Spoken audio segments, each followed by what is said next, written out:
What's up, all you beautiful people? Welcome back to the podcast. I want to share with you today a very simple idea that as an entrepreneur, as a founder, as a business builder, I think can save you from a lot of heartache just by becoming aware that your abilities is your Achilles. So what does that mean?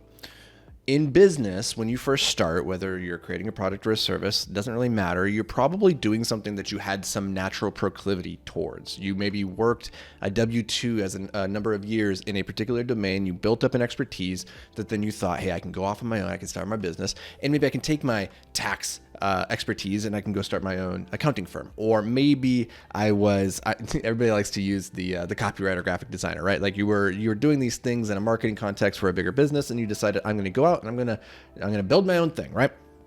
So you have a particular skill set that you're very good at. And in the beginning, you are going to utilize that skill set to go out there, get customers, and deliver a product to them, right? Now, the way that we can grow is we can use capital, we can use labor, and we can use technology and media. Those are the other form of leverage. But the two that I really want to think about here is your time and your capital, because that's really in the beginning what you have at your disposal, right? Like you have your time, you have your capital, and you have people. But you can't really get people to work alongside of you in the beginning unless you have a very compelling, persuasive argument to get them to come in and work for free for equity, and assuming that you don't have capital, that is. If you don't have capital and you can't get people, then that leaves time. That's you to go do the thing that needs to get done. So what most people will do is they'll go off and they'll start their business and they will do everything. They're going to be the lead generation. They're going to be the sales. They're going to be doing the operations, the product delivery. They're going to be doing the finance. They're going to be doing all of this stuff. And it makes a lot of sense. And then as you grow, you're going to be like, I have more money coming in now than I have time. So I can use my money to buy back my time. And we do that then by bringing in other people to help take things off of our plate so we can focus on growing the business. So what typically happens then is we bring in people around us into the areas of the business that we're not very good at, right? So maybe if you're a designer, the first thing that you're going to hire is somebody to help with the admin and the scheduling and the marketing, the sales, right? And you're going to keep that thing that you were naturally very good at, that the thing that you have this skill to competency around. And you're going to keep that for as long as you possibly can in this equation, because it's harder for you, it's more expensive rather, to hire somebody with a comparable skill set to what you have in that particular thing than it is to hire somebody to go do one of the other things, accounting, bookkeeping, marketing, whatever, right? Because you don't have a skill set in that area, it's easier for you, cheaper for you to go and outsource and pay somebody else to do it. Makes sense. Now, at around $1 to $3 million, you can grow your business in this way. You are kind of the product, the fulfillment person, and you have a team around you that are making all the rest of the pieces of the business hum. Now, for a lot of us, the last thing that we're going to outsource is finally when we're in a financial position to justify it, we're going to bring in people to help with the fulfillment. We're going to start outsourcing the thing that we were the best at.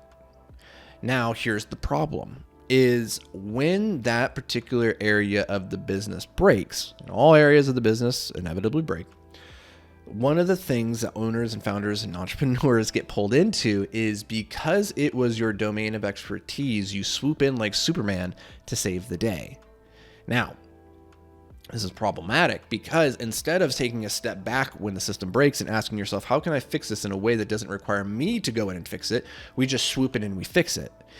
But the problem is the business then is always dependent on you to come and be the hero, and that is not a sustainable machine. The example that I would use here is if I owned a restaurant and the chef died, I can't go in the back and start cooking, right? That is not a viable solution because I can't cook to save my life. Now, you reverse that, and let's say I'm running a marketing agency, and the head of marketing, head of branding, they leave for some reason. Well, because I know that area very well, I would be tempted to swoop in and just start doing it. If you were running, say, a yoga studio, you started the yoga studio in the beginning because you know yoga and teaching, and that's what you love doing. And then as you build the business, you realize your job is to build the machine that builds the machine. That is, you build the people that help you build the thing, right? And so you start to not teach the classes, and you hire people and you train those people. But what happens when those instructors don't show up to teach the class? Well, because you have that domain experience, you're tempted to swoop back in. But what are you not doing when you do that? You're not working on the machine that builds the machine. And we can see this so clearly in the areas of our business where we are not naturally skilled.